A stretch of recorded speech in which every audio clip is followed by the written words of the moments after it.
Hi, fifth graders.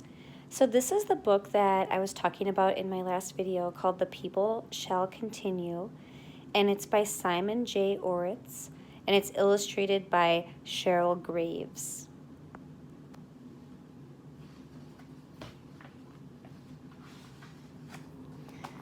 And you can see that these are the very beautiful illustrations I was talking about.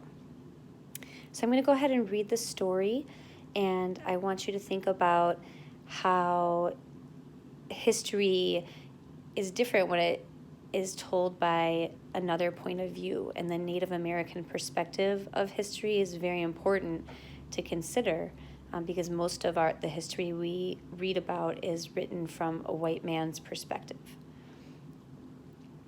Many, many years ago, all things came to be. The stars, rocks, plants, rivers, animals, and the people were born. Some say from the ocean, some say from a hollow log. Some say from an opening in the ground. Some say from the mountains.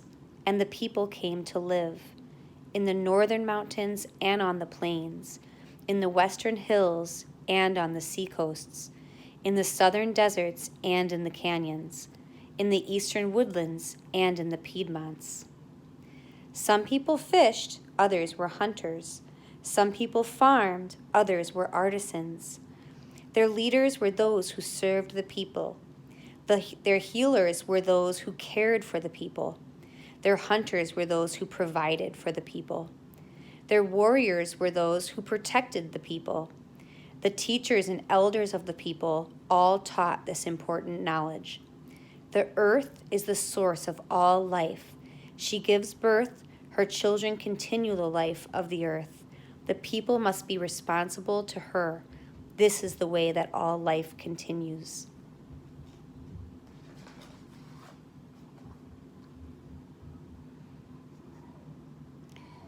The people of the many nations visited each other's lands. The people from the north brought elk meat. The people from the west gave them fish. The people from the south brought corn. The people from the east gave them hides. When there were arguments, their leaders would say, "Let us respect each other. We will bring you corn in baskets. You will bring us meat and flint knives. That way we will live a peaceful life. We must respect each other and the animals, the plants, the land, the universe. We have much to learn from all the nations."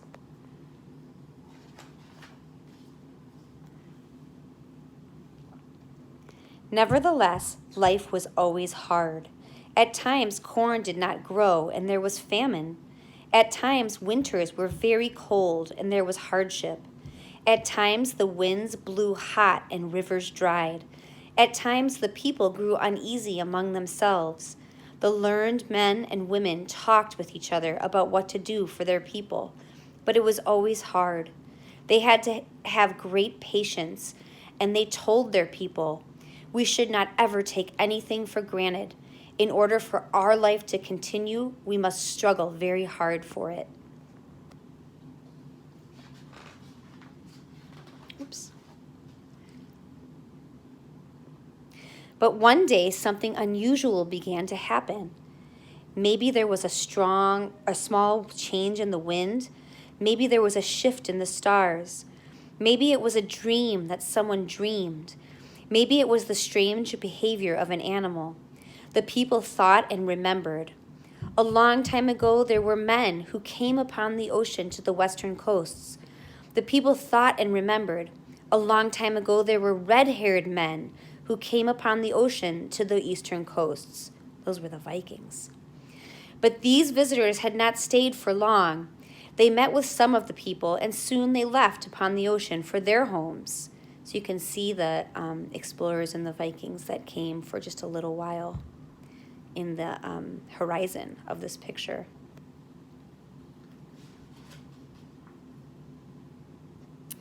But now the people began to hear fearful stories. Strange men had arrived on the shores of the south. Spanish, these men called themselves. They came seeking treasures and slaves. These men caused destruction among the people. The nations of the south were burned by heedless and forceful men.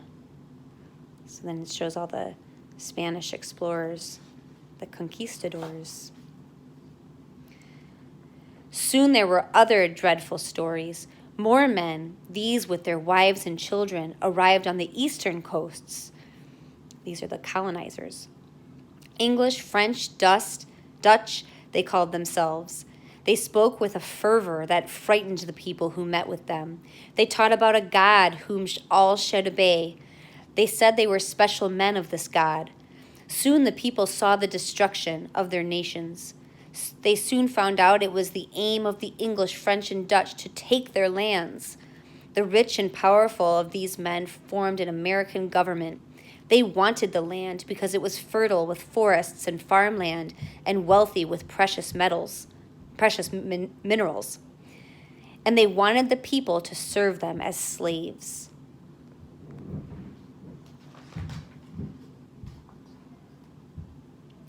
When the people saw these men did not respect them and the land, they said, "We must fight to protect ourselves and the land." In the West, Pope called warriors from the Pueblo and Apache nations.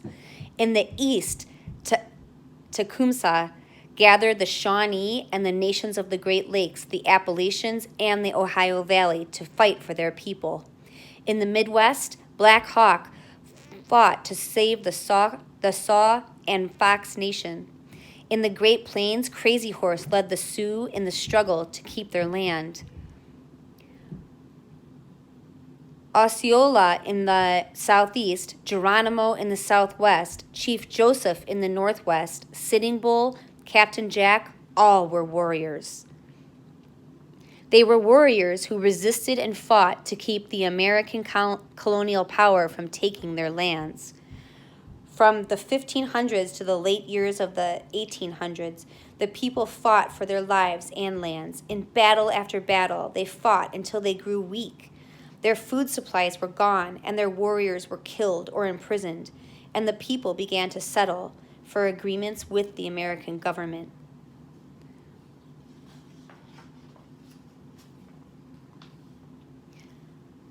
Oops. The leaders of the people agreed to treaties. The people said they would stop their armed fight. The Americans promised the people that they could live on the land they both agreed was the people's land. Upon this land, the people could hunt and fish and have their sacred ceremonies. Upon this land, the nations of the people could live. The people thought, the earth is the source of all life. They knew they must have the courage to continue. The people promised to honor the treaties. The people had to agree to live on reservations. Much of the reservation land was very poor. There were no more buffalo to hunt, and the deer and elk were scarce. Many of the people ran away, and they were forced back by the Americans. The nations of the people were weakened. They were broken in united strength.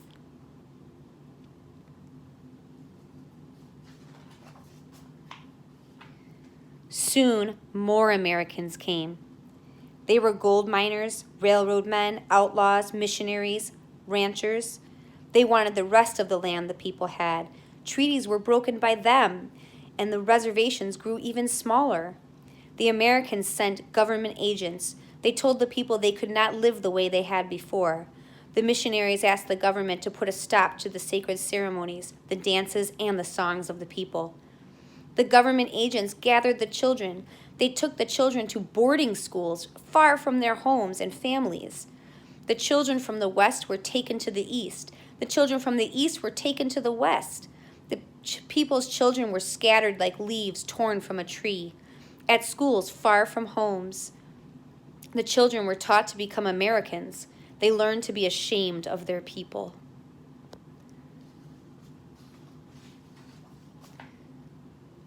The people went to schools. They went to Christian churches. They served in the American army. Some even almost became Americans, but they were still the people. They farmed and raised livestock. They made and sold crafts for a living. Nevertheless, the people were very poor. There were no jobs on the reservations. Even though they didn't want to, many of the people had to leave. They were moved by the government into cities across America: Oakland, Cleveland, Chicago, Dallas, Denver, Phoenix, Los Angeles.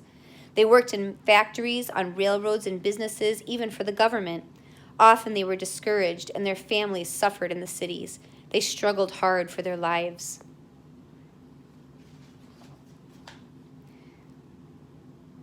All this time, the people remembered. Parents told their children, "You are Shawnee, you are Lakota, you are Pima, you are Acoma, you are Tlingit, you are Mohawk, you are all these nations of the people." The people told each other, "This is the life of our people. These are the stories and these are the songs. This is our heritage." And the children listened. "This has been the struggle of our people. We have suffered, but we have endured," the parents said. "Listen," they said, and they sang the songs. "Listen," they said, and they told the stories. "Listen," they said, "this is the way our people live." The people looked around them, and they saw Black people, Latino people, Asian people, many white people, and others who were kept poor by American wealth and power. The people saw that these people who were not rich and powerful shared a common life with them. The people realized they must share their history with them.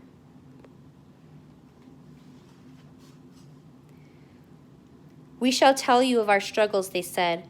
"We are all the people of this land. We were created out of the forces of earth and sky, the stars and water.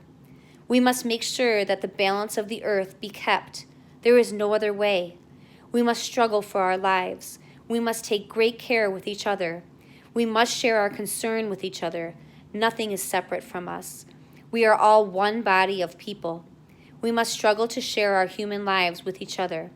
We must fight against those forces which will take our humanity from us. We must ensure that life continues. We must be responsible to that life. With the humanity and the strength which comes from our shared responsibility for this life, the people shall continue."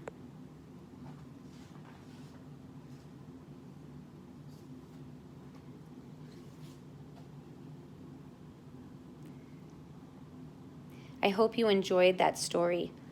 I think that it's a really well-told history of Native Americans and the struggle and strength that they showed, and how they had to manage these people who came in and took their land. So thank you for listening to the story.